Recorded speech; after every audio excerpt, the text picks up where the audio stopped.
বংশধর। এই নামকরণ করা হয়েছে হযরত মারিয়াম আলাইহিস সালামের পিতার নামে এই সূরাটি নামকরণ করা হয়েছে।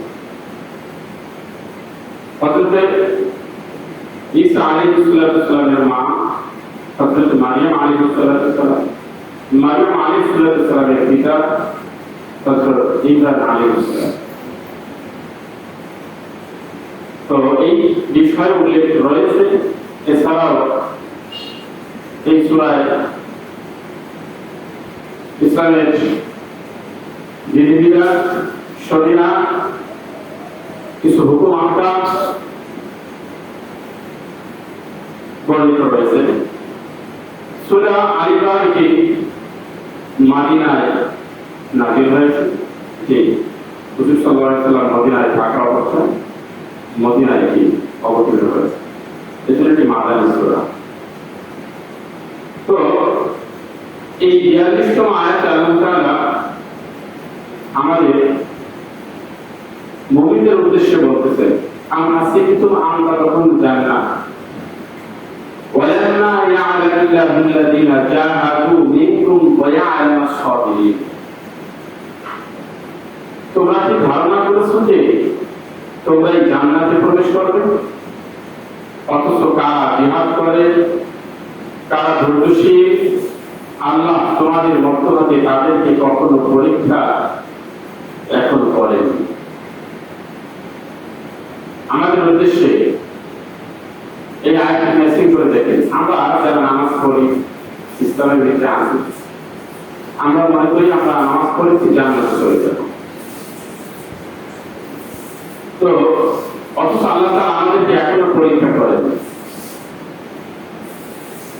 এই আয়াত নাযিল হয় উহুদের যুদ্ধকে কেন্দ্র করে। উহুদের যুদ্ধ ইসলামের দ্বিতীয় যুদ্ধ। বদরের যুদ্ধের পরে যুদ্ধই হয় উহুদের যুদ্ধ। উহুদের যুদ্ধে সাময়িককালে দেখা যায় মুসলমানরা পরাজিত হয়। এর কয়েকটি কারণ রয়েছে এবং আল্লাহ তাআলা এর ভিতরে কিছু কল্যাণ রয়েছে। তো এই আয়াতে আল্লাহ রাব্বুল আলামিন ওই মুসলমানদের উদ্দেশ্যে বলেন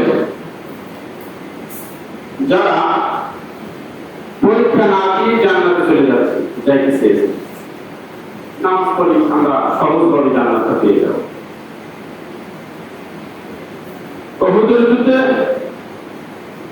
যখন কাফেররা আক্রমণ করল পিছনের দিক থেকে, হুজুর সাল্লাল্লাহু আলাইহি ওয়াসাল্লামের কাছে নির্দেশনা ছিল গিরিপথকে তীরন্দাজ বা যেন তীরন্দাজ দিয়ে 50 জন সহ খালিদ বিন ওয়ালিদের নেতৃত্বে একটা গিরিপথে তাদেরকে রেখেছিল, যতক্ষণ পর্যন্ত আমার হুকুম না আসবে, আমার নির্দেশ না আসবে তোমরা এখান থেকে করবে না। কিন্তু প্রাথমিক পর্যায়ে মুসলমানরা বিজয় লাভ করে এই বিষয়টা ছড়িয়ে পড়ে ময়দানে। এখন কাফেররা পিছনে বাড়ে। যখনই কাফেররা পিছনে বাড়লো, এটা সরাসরি বিষয়টা জানাজানি হয়ে গেল, কাফেররা পরাজয় বরণ করেছে, আমরা বিজয় লাভ করেছি। এই জন্য ওই যে হুজুর সাল্লাল্লাহু আলাইহি ওয়াসাল্লামের নির্দেশ ছিল আমার আদেশ না পাওয়া পর্যন্ত তোমরা এই জায়গা ত্যাগ করবে না, এটা তাদের বলে দিয়েছে। তারা গনিমতের মাল, যুদ্ধরত সম্পদ সংরক্ষণ করার জন্য তারা ব্যস্ত হয়ে পড়েছে। ওই জায়গা থেকে তারা সরে গেল। এখান থেকে শিক্ষণীয় বিষয় হচ্ছে যে হুজুর সাল্লাল্লাহু আলাইহি ওয়াসাল্লামের আদেশ মান্য করা মুসলমানের জন্য কতটুকু গুরুত্বপূর্ণ। আজ পর্যন্ত তার সুন্নাহ রয়েছে, হাদিসগুলো রয়েছে, আমাদের নির্দেশ নিষেধগুলো রয়েছে। আমরা যদি সেই আদেশ নিষেধগুলো না মানি তাহলে আমাদের জন্য ভয়াবহ দুর্ভিক্ষ অবস্থা করতেছে, ভয়াবহ শাস্তি অপেক্ষা করতেছে। দুনিয়া আখিরাতে আমাদের জন্য বিশাল পাহাড়ের মতো শাস্তি অপেক্ষমান। এই ঘটনা থেকে গোটা মুসলমানের জন্য আল্লাহ রাব্বুল আলামিন শিক্ষণীয় বিষয়গুলো রেখেছে। হুজুর সাল্লাল্লাহু আলাইহি ওয়াসাল্লাম বলেছে, আমি যতক্ষণ আদেশ না দিব তোমরা এখান থেকে সরবে না। কিন্তু তারা ভুলে গিয়েছে যুদ্ধরত সম্পদ আহরণ করার জন্য, সংরক্ষণ করার জন্য আল্লাহ রাসূলের কথা তাদের জেহেন থেকে সরে গিয়েছে।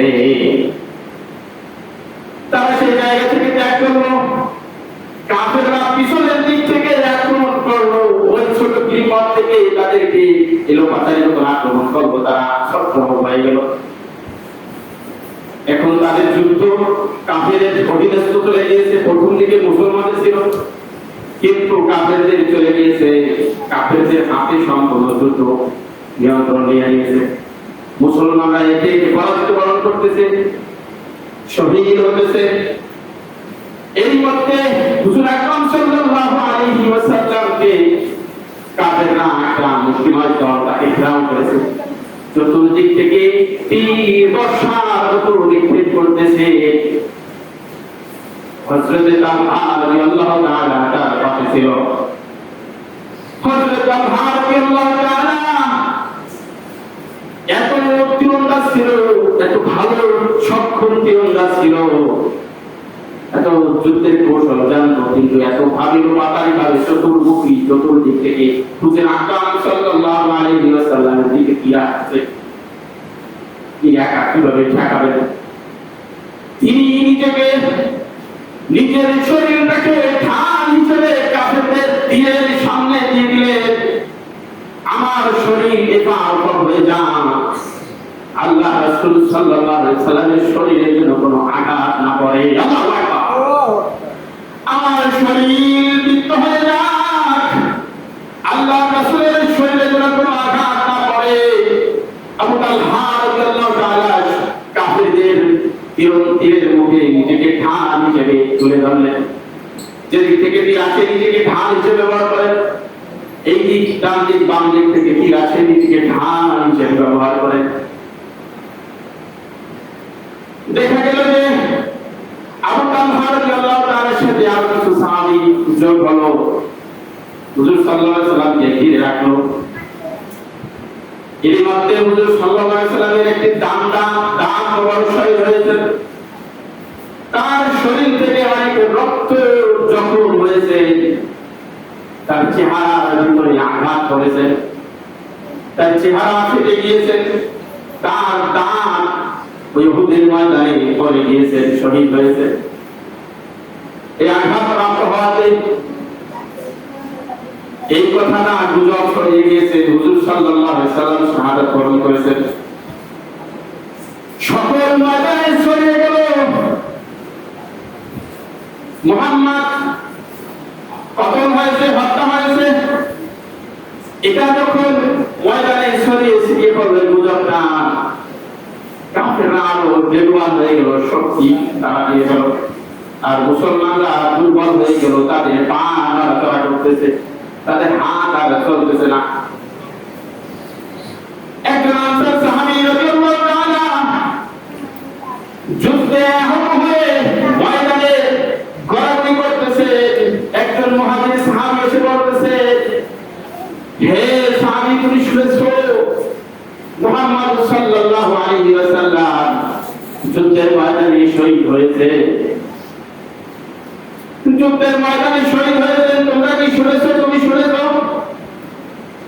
আনসার সাহাবী তার প্রচুর ঈমানী তেজস্বী, ঈমানী শক্তি দিয়ে তাকে জানিয়ে দিয়েছেন, হে সাহাবী, আল্লাহ রাসূলের দায়িত্ব তিনি যেটা ছিল সেটা পালন করে গিয়েছেন, কিন্তু তোমাদের যেটা এখন দায়িত্ব রয়েছে সেটা পালন করো।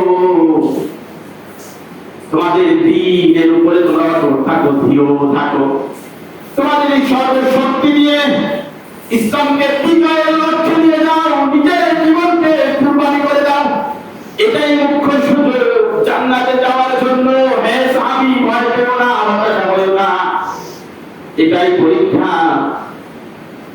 যতক্ষণ পর্যন্ত তোমার এই দেহে প্রাণ রয়েছে ততক্ষণ পর্যন্ত তুমি এই যুদ্ধের ময়দান থেকে পিছপা হয় না। আল্লাহু আকবার। কিন্তু কিছু দুর্বল মুমিন, কিছু মুনাফিক, তারা হতাশা হয়ে গেল। তারা একে অপরে বলাবলি করতেছে, এখন তো মুহাম্মদ সাল্লাল্লাহু আলাইহি ওয়াসাল্লাম মারা গেছেন, শহীদ হয়েছেন, আমাদের অবস্থা পর্বে যে আমরা ধর্মে দীক্ষিত হয়েছি তার কি হবে, আমাদের পরিবারের কি হবে? একে অপরে বরাবর করতেছেন। চলো আমরা আব্দুল্লাহ ইবনে উবাই, মুনাফিকদের লিডার আব্দুল্লাহ ইবনে উবাইকে ধরি। তিনি যেন আবু সুফিয়ানের সাথে কথা বলে সুপারিশ করে আমাদেরকে তাদের দলে আবার ফিরিয়ে নেয়, আমাদেরকে সেফটি দেয়, হেফাজত করে। নাউজুবিল্লাহ। ইমানের লেভেল দেখেছেন।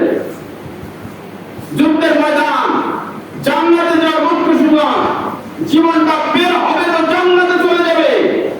অথচ এই আল্লাহ রাসূল শহীদ হয়েছে, এটা যখনই কানে এসেছে তখন কি করতেছে, তারা পিছন থেকে পিছুপা হতেছেন যে আল্লাহ রাসূল নাই, তাহলে আমাদের কি হবে? আমরা তো পরিবার নিয়ে সমস্যায় পড়ে যাবো। তাহলে আমরা কি করি? আবার আমরা ফিরে যাই, যেই দলে এসেছি সেই দলে ফিরে যাই। নাউজুবিল্লাহ। ইমানটা কত সস্তা দেখেছেন। যখনই এই